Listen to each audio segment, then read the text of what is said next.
Yun! Ito yung mga ginawa natin sa Bataan. Siyempre, lastly, si Boss Casey ng Punsalan Puneraria. Yan kami, tignan mo nagtatuan. No? Inedit namin yung design niya. Usually, ang una kong client ay si Boss Kent at si Boss Glenn. Dahil nga nung nakarang talimundok, hindi kami nagpang-abot ni Boss Casey, kaya ito, nagpatato siya. Nag-down siya agad, sabi ko next siya.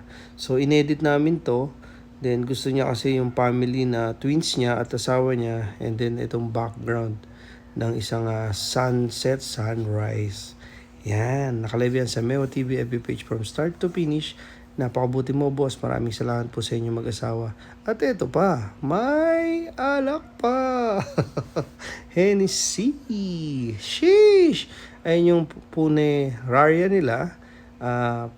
Punsalan, yan sa may Orani, Bataan. So, natapos kami siguro around 4 or 3:30 something.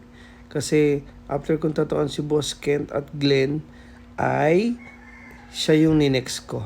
Kasi parang ang tukop 30 minutes lang papuntang sa Orani.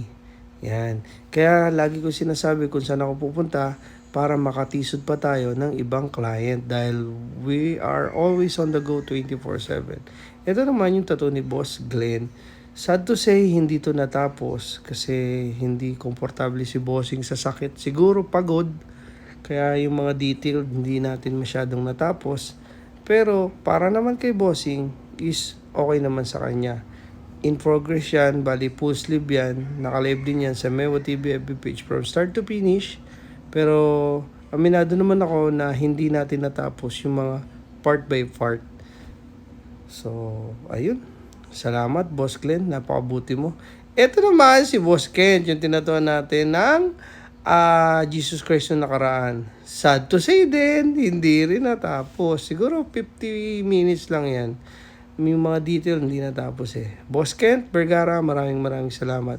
Bataan, thank you. Aba Protein po tayo, Aba Tattoo Machines, Univ, and Blue Eco Cartridges, Tech Product Philippines, Foaming Liquid Solutions, Stencil Wipes, Glide, MLC Tattoo Supplies. Thank you, Lord, who's